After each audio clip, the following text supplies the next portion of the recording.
play a lot of football in a team sense as a young boy. I lived in Kerrang, and I didn't play any structured football until I came to Melbourne as a boarder to Xavier in Year 8 in 1966. And ironically, the small oval we played on those days was a 14-man-a-side, unlike 16-man-a-side that we played here. So I was able to jag a spot in the back pocket as Year 8, and then I went to the senior school at Xavier in Year 9, and I played obviously there 9, 10, 11, 12. I was such a wonderful student. I did Year 12 twice, and played again in 1971 in the school football team, and like plenty of boys of my age at the time, went and played with the old boys, the old Xaverians, who at that stage were in C grade in 1972. So I played there in 72, and I did such a wonderful job with them that I took them to D grade at the end of 1972, and I played then with them again in 73 and 74 in D grade. It was about that time I didn't see the club sort of reversing the way we were going, where there were very few people of my age playing. There were a few older chaps close to retirement who'd been very good players. So on my own accord, I went to Hawthorn for pre-season in 1975. So no one asked me to go, but I thought I would go and try my luck, as it were.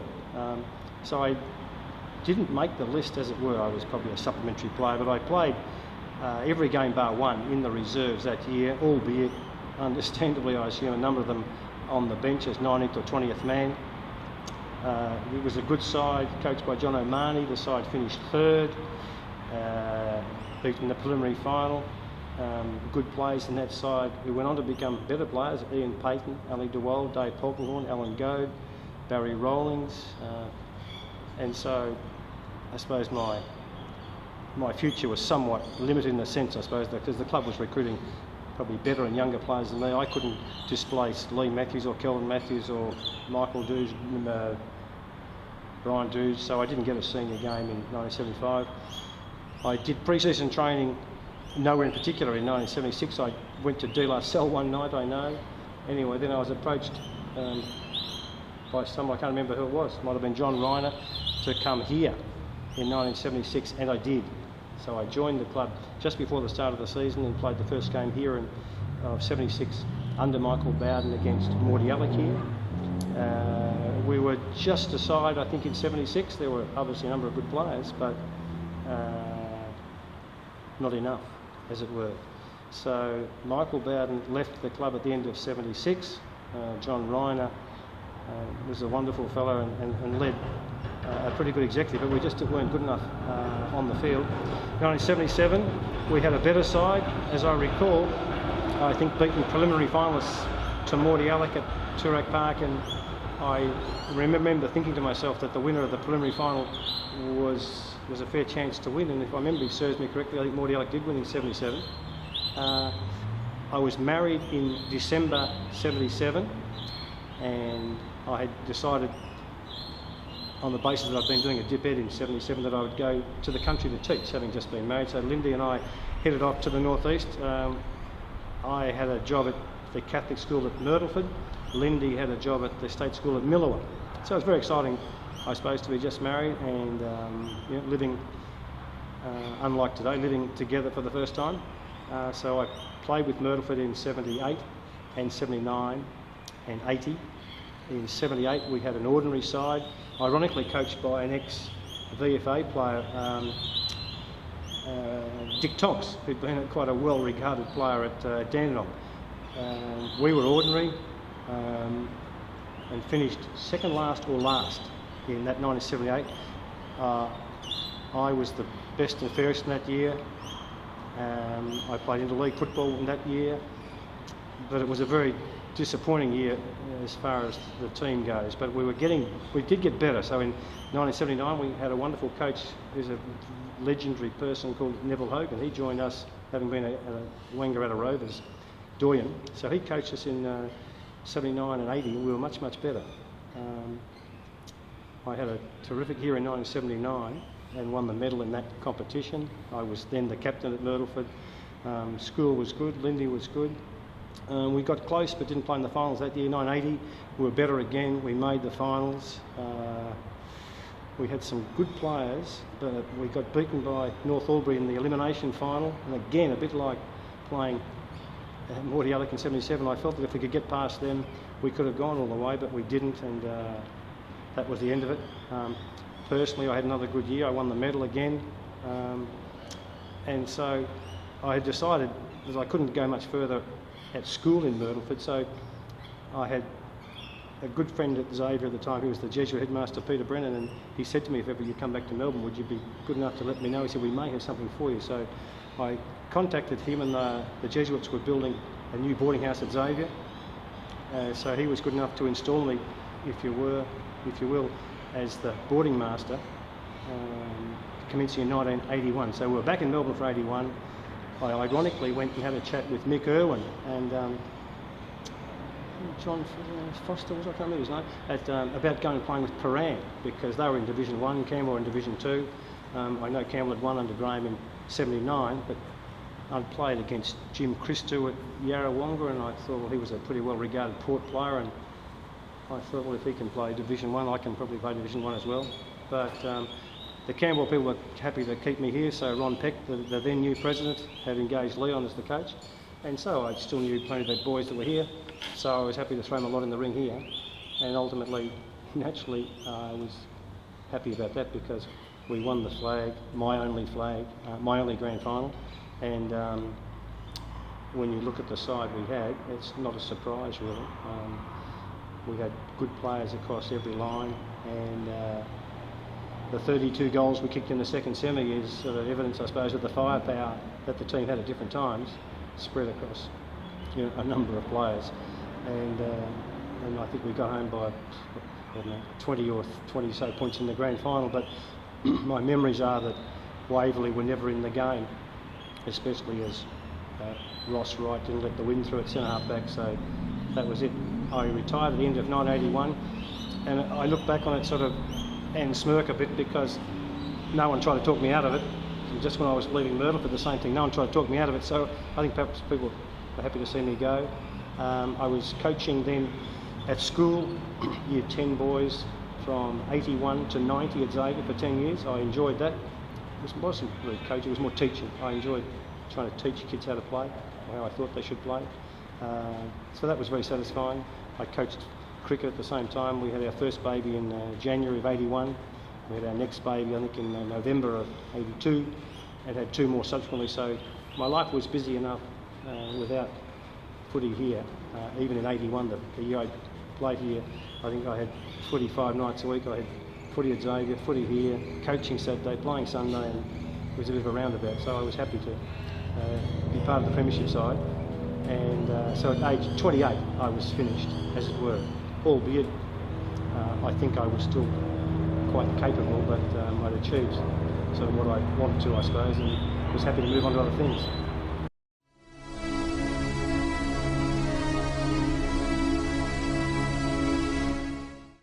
I would hope, I don't know this, I would hope that people would regard me as a good team player. I think there was one of the great things about the game is that there were 20 or 22 depending, or 16 or 18 in our day. And it's the effort of the entire team, and sometimes you've got to do things that are not great necessarily for yourself, but they're good for the team.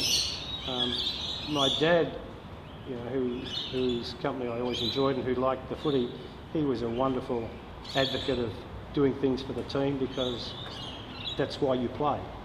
Otherwise you'd go and play squash, and be in one-on-one. So how would I be viewed? I suppose I was always fit, and I pride myself on that. I was well prepared, and I think I knew a bit about the others. I always used to try and sort of scout the opposition a bit and know a little bit about what they would do. I could kick with both feet. I could handball with both hands. I don't recall taking an overhead mark. I think I was a good player to be around because I think mostly I did what you might expect. I always found the blokes who were hard to play with were those who tricked themselves. So I think wherever I played, I think and hope that people would say, oh, he was a good fellow to play with, because that would be a nice legacy to be remembered by, I think.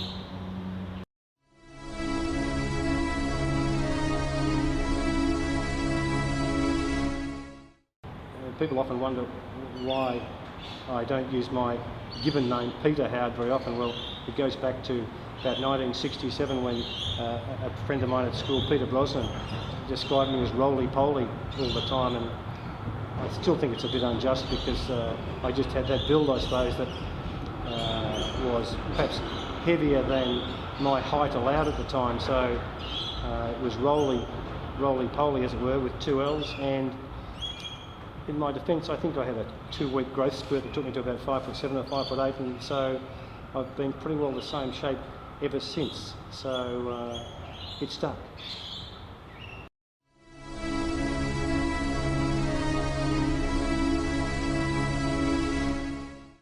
It's quite unique, I think, being part of a club that no longer exists. I mean, and yet, if you read much about football, and I do, and everyone does, there are plenty of clubs, of course, that no longer exist. I mean, to wit, Fitzroy, I suppose, is one of them, notwithstanding the AFL's attempts to try and make us think that the team in Queensland is Fitzroy. But VFA football was extraordinarily popular, and Camberwell, over its history, has had some wonderful, wonderful players, as have all VFA sides. I don't regard it as anything massively sad, because that's just progress. I mean, even my old country club, Myrtleford, has had a terrible time of late. I mean, they've lost 54 games on the trot at one stage, so I'm never sure whether it's best to wither on the vine or to survive and battle desperately. This ground I've always enjoyed. I remember I lived not far from here in Toorak Road for a number of years, and I think I came here and watched a couple of games in 70 or 71, and I was intrigued by the three-coloured jumper. I think I saw Rod Evans, a player who might have impressed me here in about 1971. I think he won a medal in Division 2. When any club, I suppose, dies, as it were, either through choice or design, it must be very disappointing. I do think, though, it's fabulous that that I suppose country football clubs can live on, albeit there are plenty of places, if you go in country Victoria, where the original team doesn't exist, but where now it's a case of merged teams. Even teams who hated each other 30 and 40 and 50 years ago have now been forced to amalgamate to stay together. I think even something like the creation of TAC football and the recreation of VFL football now, under the sort of guise of pathways, is a very selfish way for the AFL to try and direct and coerce, or to lead, if you like, players into that career, because ultimately players got to league football without pathways. I always say to people that Bob Skilton would have been a wonderful player had he had a chance to play TAC Cup. And if Dick Clay hadn't have played with Kyabram and come and played his first AFL game at the MCG on Ted Whitten, he would have had to go through the pathway other than just coming straight down to play. So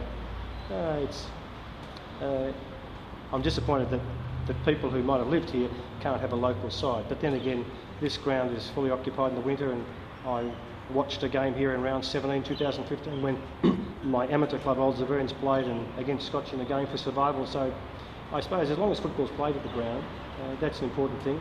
And as long as football is played, then it's a great thing for the participants and their families and the supporters, and because it is an outstanding game to play. I'm not sure it's any better than any other game in a sense, but I know that if I watch hockey or if you watch rugby union, they're wonderful participating games. But certainly our game, albeit that sometimes the ball's won in for a long time, and you can be stationary out of the game for a few minutes, it's a fabulous game. It creates fabulous relationships of playing with people. I was never very friendly with opponents when I was playing, but certainly, I suppose, unlike most others, when it's all over, it's much easier to be friendly with blokes who you were in battle with at the time. So for Camberwell, passing parade. Teams go, and that's life.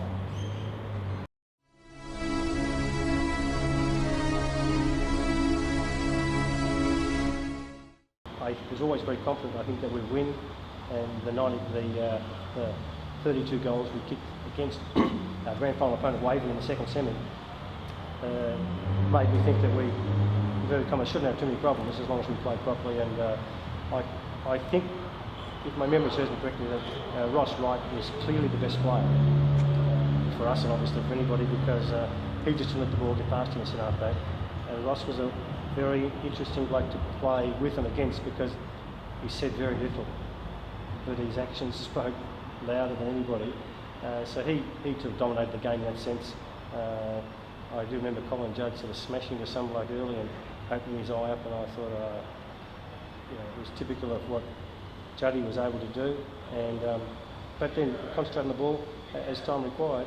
So even though it was a much lower scoring game, I just thought we were wonderfully under control. We were well led by Bluey. Between Bluey and Phil Nielsen were terrific, big players. Mark Hipworth was a superstar athlete, flying a half-back flank with no one in front of him, of course, in 16-man aside. Drew Pevitt was a wonderful backman, as was Robbie McPhee, who had great pace. Roy Carl was a tall defender. I'm leaving a few people out, but I mean, anywhere you looked on our side, I thought our players were better than their players, and that sort of bore it out, I suppose. I would very much like to see some vision, I suppose, of the game, because I have very little recollection. I remember thinking the last quarter took a long time, because I knew we were going to win. I just kept thinking, I wish we could get this over with, as it were.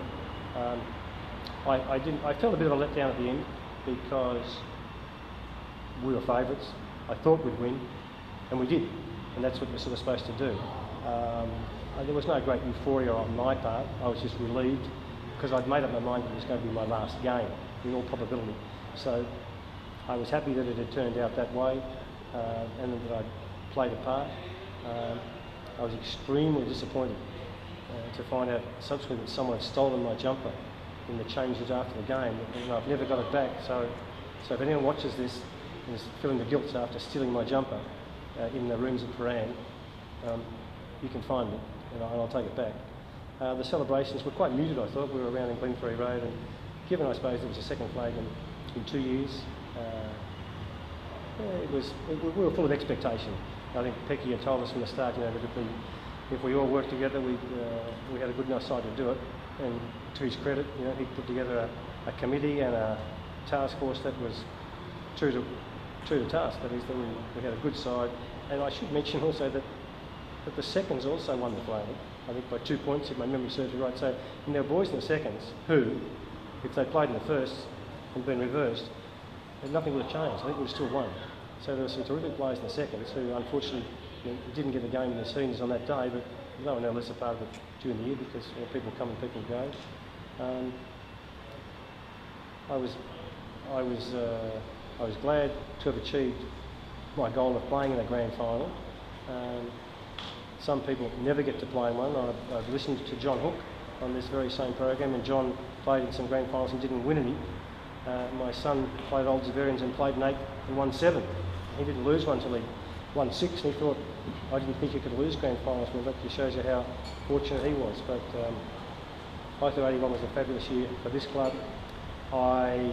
People sometimes said, don't you want to go and play in Division 1 in 82? And I thought, well, not really. I mean, I thought I was quite capable of it, but I was busy with family, school, and having played in one premiership, and satisfied myself to that degree. As I say, at 28, I was happy sort of to turn it off, I suppose. But I'm delighted to participate in this, because it's good that it keeps it alive, in a sense. You've given your heart to get here, and your soul to get it right. You can take 'em boots and all, but it's sure gonna take a fight. When you spend all week getting to your peak, you're gonna have your say. You bet. On Sunday, it's the VFA. It's Sunday, you're gonna make your play for the VFA. Today you're gonna fly